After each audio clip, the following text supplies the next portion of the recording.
رکھا ہے کمالات کا اپنے قلوب کے اندر اور فانی ہے نبوت کے اندر، تو نبی تو نہیں ہے مگر کام وہ کیا جو انبیاء کا ہوتا۔ ایک بھی شیخ طریقت جہاں بیٹھ گیا ایمانوں سے رنگ دیا دلوں، لاکھوں کروڑوں ایماندار پیدا کر دیے۔ ابو حنیفہ ایک جگہ بیٹھے تو ملکوں میں فقہ پھیلا دیا۔ آج آپ کا ہندوستان حنفی المذہب، اکثریت اس کی، افغانستان اکثریت حنفی المذہب، ترکستان سارا حنفی۔ امام شافعی کا ابتدائی دور گزرا ہے حجاز میں اور انتہائی دور گزرا ہے مصر میں، تو مصر اور حجاز تقریباً سارا کا سارا شافعی۔ امام مالک امام دارالہجرت ہیں تو مدینہ منورہ میں اور مغرب کی جانب جتنے ہیں سب مالکی۔ امام احمد بن حنبل کا قیام ہو گیا یمن میں تو سارا یمن اور نجد سارا حنبلی۔ ایک فقیہ جہاں پہنچ گیا تو لاکھوں کو فقہ پرور بنا دیا، فقہ پرست بنا دیا۔ ایک محدث جہاں بیٹھ گیا لاکھوں حدیثیں علوم میں ڈال دی لوگ۔ بہرحال اس امت کے اندر یہ شان حضرات صوفیہ کی کہ ایک شیخ وقت اگر پہنچ گیا تو لاکھوں قلوب کو اس نے درست کر دیا۔ حضرت خواجہ اجمیری رحمۃ اللہ علیہ درویشانہ انداز میں ہندوستان میں آئے، اجمیر میں کوٹھی ڈال لی، بیٹھ گئے، لوگ حاضر ہوتے مسلم غیر مسلم اور ایمان کی دولت لے کر آتے۔ یہ حضرات نہ ہوتے تو یہاں ایک بھی مسلمان نہ بن سکتا کہ حضرت خواجہ اجمیری رحمۃ اللہ علیہ تو 99 لاکھ آدمی تنہا ان کے دست مبارک پر مسلمان اسلام اور ان کے خلفاء کے ذریعے جنہوں نے اسلام قبول کیا وہ تعداد الگ، تو 1 کروڑ کے قریب کو ایمان کی دولت سے نوازا وہ حضرت خواجہ اجمیری۔ اور یہ تمام حضرات صوفیہ ہندوستان میں آئے واقعی انہی کے ذریعے سے اسلام پھیلا اور پھیل بھی سکتا تھا انہی کے ذریعے سے، اس واسطے کہ ہندوستان میں تھی جوگیت اور سنیاسیت، ترک لذات اور ترک شہوات، رہبانیت کا مذہب تھا۔ کتنے تبت کے جنگل میں بیٹھے ہوئے نہ نکاح نہ بیاہ و فنائے وہاں، پہاڑوں سے اپنے کو گرا دیتے تھے کہ واصل ہو گئے، دریاؤں میں اپنے کو غرق کر دیتے تھے کہ واصل ہو گئے۔ غرض لذات اور شہوات کا چھوڑنا یہ اصل۔ اور ظاہر بات ہے کہ جب آدمی ہوائے نفس کو ترک کرتا ہے، محنت کرتا ہے تو کچھ نہ کچھ چمک بھی قلب میں پیدا ہوتی اور اس سے کچھ نہ کچھ عجائبات بھی ظاہر ہوتے ہیں جو عام لوگوں پر ظاہر نہیں ہوتے۔ تو جوگیوں میں یہ چیزیں تھیں کہ کچھ خوارے، کچھ نئی چیزیں، کچھ چمک۔ اگر یہاں پورے مولوی قسم کے لوگ آتے تو یہ تو بیان کرتے مسئلہ اور وہ دکھلاتا خوارق اور قیامتیں، لوگ اس کی مانتے یا اس کی مانتے۔ اس لیے اللہ نے ایسے طبقے کو بھیجا کہ وہ ایک خرق عادل دکھلائے تو یہ 1000 کرامتیں پیش کرے، کرامتوں سے بھر دے۔ عاجز آ گئے لوگ، بالآخر مجبور ہوئے اسلام قبول کرنا شروع۔ تو انہی حضرات کا تو پھیلتا کہ ہندوستان میں اسلام پھیلا انہی کے برکت۔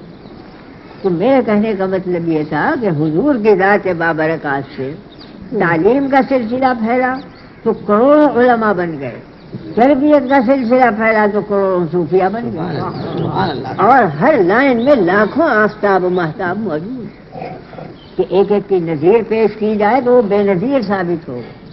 کوئی امت یہ چیز نہیں دکھلا سکی کہ ایک امت کے اندر لاکھوں کی تعداد میں ایسے موجود ہوں جو نمونہ بنے ہوئے ہوں نبی۔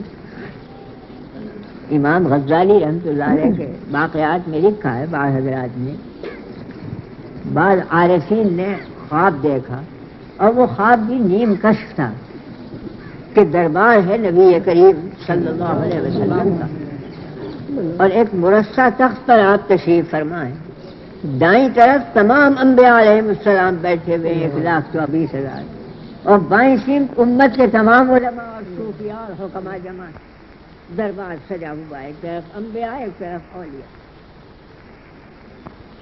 تو اس میں امام غزالی علماء میں موجود ہیں، بڑے عالم ہیں، بڑے امام ہیں، تصوف کے اندر با مقام ہے امام غزالی کا۔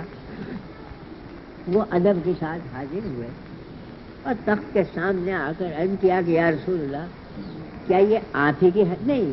امام غزالی نے موسیٰ علیہ السلام پیغمبروں میں سے اٹھے اور حضور کے سامنے حاضر ہوئے۔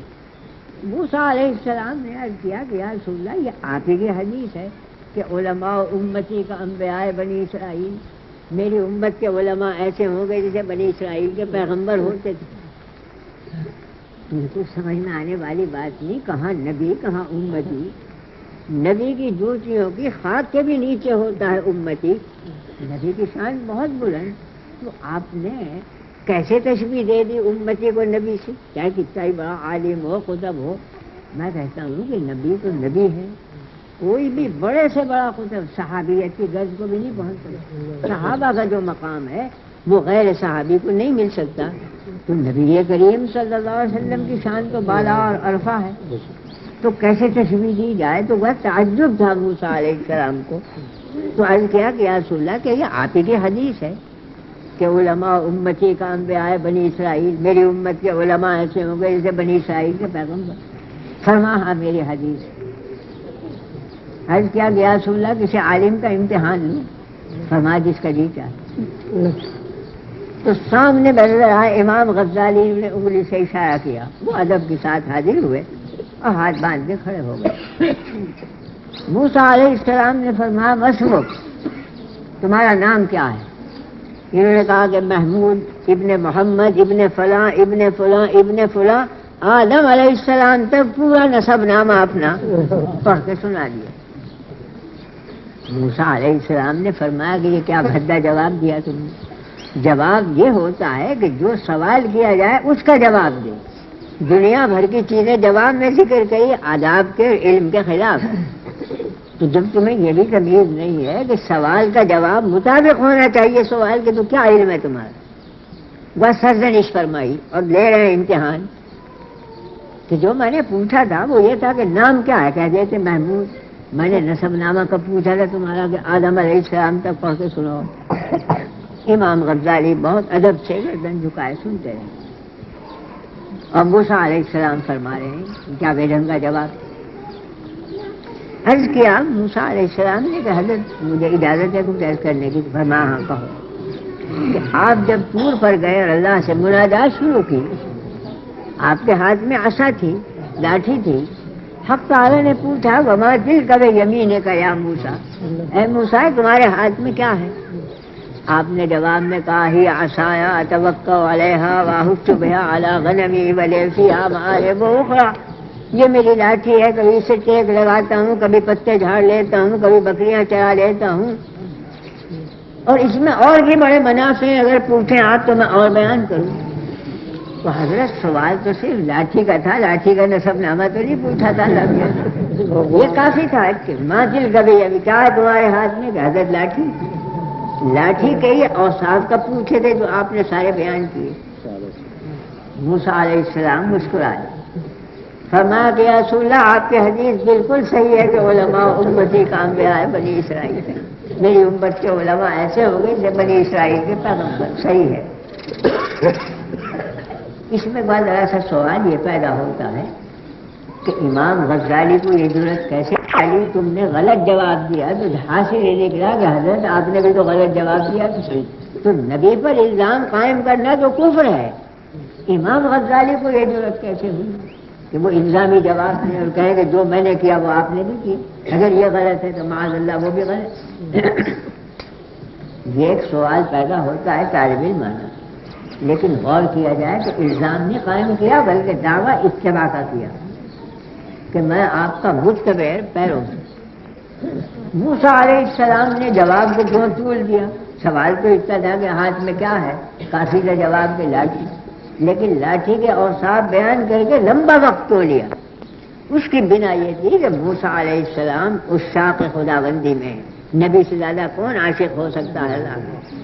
اور عاشق جب محبوب کے پاس ہو تو چاہتا ہے کہ وقت لمبا ہو جائے، جلدی ختم نہ ہو، اس لیے جواب کو طول دیا کہ جتنا مجھے وقت لگے سعادت ہے میری کہ اللہ کے سامنے حاضر ہوں، کلام کر رہا ہوں۔